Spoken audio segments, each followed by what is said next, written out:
Good morning all of you. चलिए आज हम बात करेंगे प्रीपोजिशन के बारे में। प्रीपोजिशन जिस वर्ड के अपने आप में बहुत बड़ा मीनिंग है, that is pre and position. Preposition का मतलब पोजीशन से पहले, प्री का मतलब पहले, पोजीशन का मतलब पोजीशन से पहले। तो प्रीपोजिशन जो है वो एग्जैक्टली होते क्या है? That word either we can say words और the set of words indicating location and relationship between noun and pronoun. Noun और प्रोनाउन के साथ, स्पेशली किसके साथ वर्क करते हैं? नाउन और प्रोनाउन के साथ वर्क करते हैं। तो नाउन और प्रोनाउन की लोकेशन को और उसकी रिलेशनशिप को डिफाइन करने वाले जो वर्ड्स होते हैं उनको बोलते हैं प्रीपोजिशंस। सिंपली आपने बहुत सारे सेंटेंस देखे होंगे, पढ़े होंगे। जैसे एक सेंटेंस है उसमें लिखा हुआ है my friend is with me, my friend is with me. So with me क्या है? विद वर्ड जो है वो क्या है? विद का मतलब प्रीपोजिशन है। अब वो क्या कर रहा है? रिलेशनशिप को डिफाइन कर रहा है। तो अब बात करते हैं कि प्रीपोजिशन को अगर आप इस तरीके से समझना चाहें तो प्रीपोजिशन बहुत सारे वर्ड्स या सेट ऑफ वर्ड्स हो सकते हैं जो नाउन और प्रोनाउन, संज्ञा और सर्वनाम की लोकेशन के बारे में और उसकी रिलेशनशिप के बारे में अगर डिस्कस करते हैं या बताते हैं, उन सारे वर्ड्स को हम लोग बोलते हैं प्रीपोजिशंस। अब प्रीपोजिशन जो होते हैं वो ढेर सारे होते हैं, बट ब्रॉडली हमने इसको क्लासिफाई किया है दो तरीके से, और कुछ अदर्स भी हैं हमारे पास, उसको भी डिस्कस करेंगे। तो चलिए सबसे पहले बात करते हैं टाइप्स ऑफ प्रीपोजिशन में। तो टाइप्स ऑफ प्रीपोजिशन दो टाइप्स की होती है, preposition of time and preposition of place. Preposition of time and preposition of place, साथ ही साथ कुछ और वर्ड्स जिसको हमने डाल दिया है सब अदर प्रीपोजिशंस के अंदर। तो मेजरली आप पढ़ेंगे दो types, that is preposition of time and preposition of place, और कुछ और को पढ़ने के लिए हम लोग लेंगे अदर प्रीपोजिशंस। चलिए देखते हैं प्रीपोजिशन ऑफ टाइम के अंदर कौन कौन आता है। तो प्रीपोजिशन ऑफ टाइम के अंदर आता है ऑन। ऑन का मतलब आपको पता है? किसी चीज के ऊपर की तरफ, यस ऑन। इन मतलब अंदर की तरफ, एट किसी पर्टिकुलर पॉइंट ऑफ टाइम पर, at. Since, for, ago, before, to, past, till, until, bye.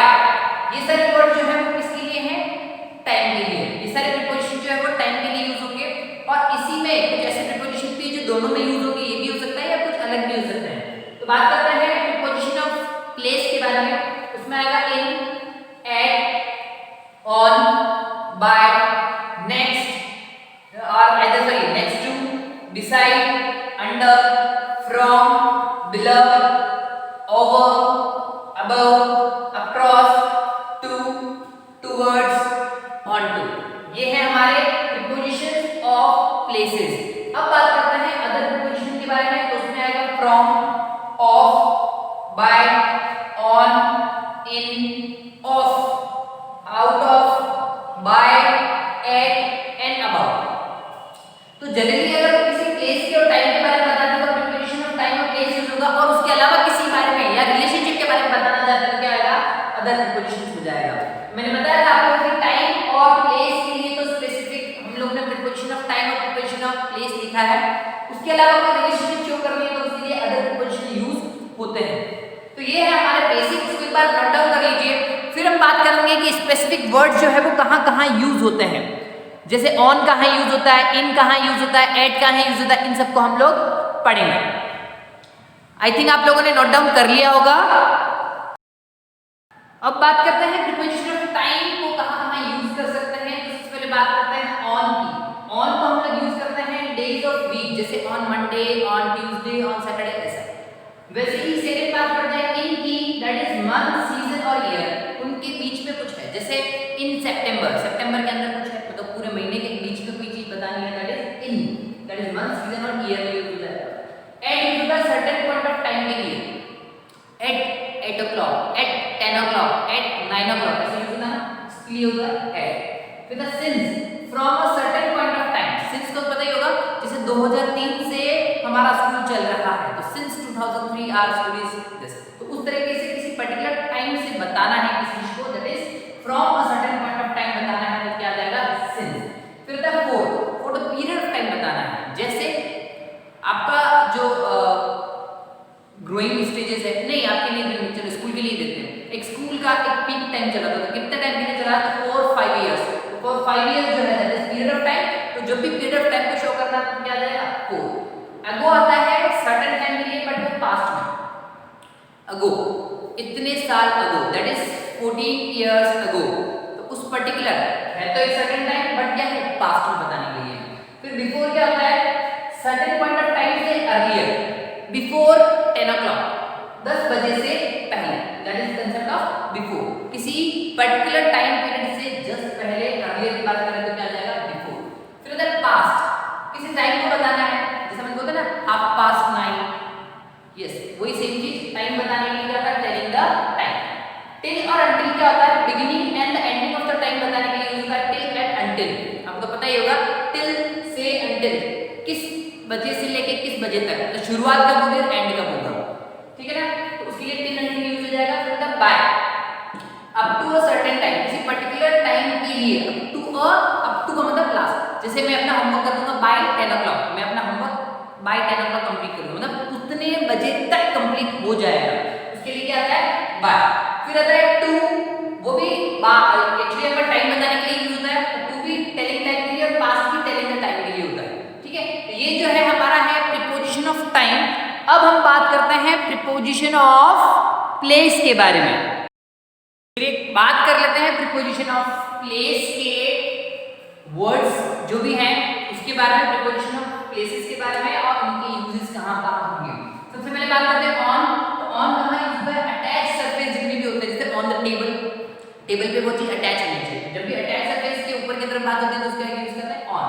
फिर the into, enter a room, किसी रूम में एंटर करने की अगर बात की जा रही है, एंटर करने की अगर बात करते हैं तो बोलते हैं इनसाइड, सॉरी इनटू। उसके बाद आता है इन, रूम बिल्डिंग या कंट्री के अंदर होना, कोई भी चीज अवेलेबल है, एंटर की बात नहीं कर रहा हूं, ऑलरेडी अंदर ही है, उसको क्या बोलते हैं इन।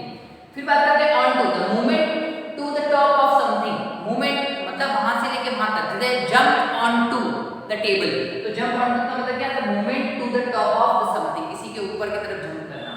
फिर एट, नेक्स्ट टू या बाय एन ऑब्जेक्ट, किसी के नेक्स्ट टू की अगर बात की जा रही है तो क्या बोलेंगे एट, क्या बोलेंगे एट। तो जैसे एट स्टेशन, तो ये क्या है नेक्स्ट टू, आने के बाद जो चीज आने वाली, जो भी चीज वहां के नेक्स्ट पे जो चीज आने वाली इसको लिखते हैं नेक्स्ट टू।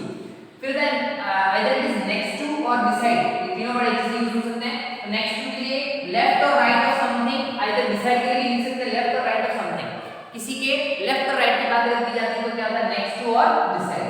आता है अंडर, अंडर क्या होता है on the ground lower than something, किसी चीज के नीचे और ग्राउंड के ऊपर अगर कोई चीज रखी है, जैसे रूफ के नीचे और इस फ्लोर के ऊपर रखा है, क्या लिखेंगे इसको अंडर। बट बिलो क्या आता है above the ground but lower than something, ground के ऊपर तो होना चाहिए बट लोअर देन समथिंग, ऊपर किसी के नीचे होना चाहिए, उसको क्या बोलते हैं बिलो। फिर आता है over, covered by something else, covered by something else, तो ये हो जाएगा ओवर के बाद that is covered by something else. उसके बाद ही आगे चलते हैं हम लोग above, higher than something but not directly over it, किसी के ऊपर, हायर किसी के ऊपर होना चाहिए बट डायरेक्टली उसके ऊपर कनेक्ट या अटैच नहीं होना चाहिए। फिर आता है अक्रॉस के लिए गेटिंग टू अदर साइड, किसी और साइड में जाना, जैसे अक्रॉस द रोड, इस तरफ खड़े हैं और उस तरफ जाना, मतलब पूरी साइड को चेंज करके जाना, इसका कहलाता है अक्रॉस कहलाता है, getting to the other side. नीचे से ऊपर भी हो सकता है, लेफ्ट टू राइट भी हो सकता है। थ्रू का मतलब होता है समथिंग विद लिमिट्स, जिसकी लिमिट्स की बारे में बात की जाए, थ्रू दिस टू दिस, तो थ्रू लिखते हैं, उसके लिए क्या लिखते हैं थ्रू। देन उसके बाद आता है बाय, बाय में क्या होता है लेफ्ट और राइट ऑफ समथिंग, किसी के बारे में बात करें जैसे बाय द रोड, तो बाय रोड का मतलब या तो लेफ्ट होगा या उसका राइट साइड, तो लेफ्ट और राइट साइड की बात करते हैं तो क्या आता है by. To the movement of the place और पर्सन, कोई पर्सन अगर मूवमेंट कर रहा है कहां से कहां जा रहा है तो उसके लिए क्या आता है टू। वैसे फ्रॉम, वेयर फ्रॉम, उसमें एक सेंस हमको मिलता है, इसमें हमें पता चलता है कि वो आदमी कहां से जा रहा है या कहां से आ रहा है, that is the concept of from. फिर आता है टुवर्ड्स, टुवर्ड्स में the movement in the direction of, किसी की तरफ जाना, जैसे towards the school, towards me, towards you, तो जब भी किसी के साथ एक movement in the direction show किया जाता है तो उसमें हम लोग लिखते हैं टुवर्ड्स को। तो ये तो हो गया हमारा प्रीपोजिशन ऑफ प्लेस, इसको आप एक बार अच्छे से नोट डाउन कर लीजिए। और अब बचता है हमारा अदर प्रीपोजिशंस, उसको डिस्कस कर लेते हैं। स्टार्ट करते हैं अदर प्रीपोजिशंस के बारे में। सबसे पहले आता है फ्रॉम,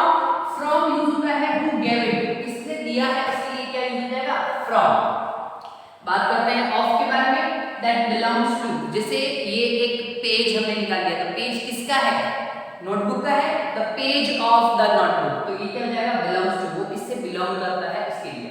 फिर the by, who made it, it is made by my mom, ये मेरी मम्मी के द्वारा बनाया गया है, दैट इज द बाय। फिर the on, entering a public transport, जब भी किसी पब्लिक ट्रांसपोर्ट में आप एंटर करते हैं तो लिखते हैं ना like on the bus, I am on the bus, हाँ, तो उसके लिए आप लिखते हैं एंट्रिंग अ पब्लिक ट्रांसपोर्ट के लिए लिखते हैं ऑन, और इन लिखते हैं entering in a car and taxi, car और टैक्सी के लिए आप क्या लिखते हैं, एंट्रिंग के लिए, स्पेशली एंट्रिंग की बात कर रहा हूं, क्या लिखते हैं इन। ऑफ और डबल एफ की बात कर रहा हूं, तो living the public transport, public transport को लीव करते क्या लिखते हैं ऑफ। फिर आउट ऑफ लिखते हैं तो होता है living for the car and taxi, car और टैक्सी से जब आप लीव कर रहे हो तो क्या लिखते हैं आउट ऑफ। फिर द बाय, क्या राइज और फॉल ऑफ समथिंग, किसी का राइज और फॉल अगर आपने देखा है या उसके बारे में डिस्कस कर रहे हैं तो क्या होता है बाय, यहां से यहां फॉल कर दिया या राइज कर दिया। फिर the at for age, age की जैसे वो इस एज में काम कर रहा था, एट 65 वो एज तक काम कर रहा था, एट आता है फॉर एज। ये अदर देन प्रीपोजिशन, हम लोग बात कर रहे हैं प्रीपोजिशन ऑफ टाइम और प्रीपोजिशन ऑफ प्लेसेस के अलावा प्रीपोजिशंस कहां-कहां यूज हो सकते हैं या उनके क्या यूजेस हैं उसके बारे में। फिर अबाउट, किसी पर्टिकुलर टॉपिक के बारे में बताना है आपको, किसी पर्टिकुलर टॉपिक के बारे में आपको जानना है या बताना है तो क्या लिखते हैं आप अबाउट, तो अबाउट कहां जाएगा, what about either with the topics. तो ये था हमारा एक छोटा सा कंसेप्ट जिसमें हमने पढ़ा प्रीपोजिशंस और डिफरेंट प्रीपोजिशंस के टाइप्स और उसके यूजेस क्या क्या हैं। वही आप याद अच्छे से रखें कि जब भी आप किसी प्रीपोजिशन को पुट करना चाहते हैं तो सेंटेंस को अच्छे से पढ़ें पहले, जब तक आप उसको अच्छे से पढ़ेंगे नहीं तब तक आपके लिए ये चीजें क्लियर नहीं होगी। प्लस प्रैक्टिस करना बहुत ज्यादा जरूरी है, तो इसको प्रैक्टिस करना ना भूलें। जैसे जैसे आप इसको प्रैक्टिस करेंगे वैसे वैसे ये चीजें आपके दिमाग में और क्लियर होती चली जाएगी। और एक्सरसाइजेस जो है उसको करना जरूरी है, कुछ एक्सरसाइजेस मैं प्रोवाइड कर दूंगा और कुछ एक्सरसाइजेस के लिए आपको आपका जो ग्रामर बुक है उसको फॉलो करना पड़ेगा। तो ये था हमारा आज का टॉपिक प्रीपोजिशन। नेक्स्ट टॉपिक के लिए बने रहिए, बाय।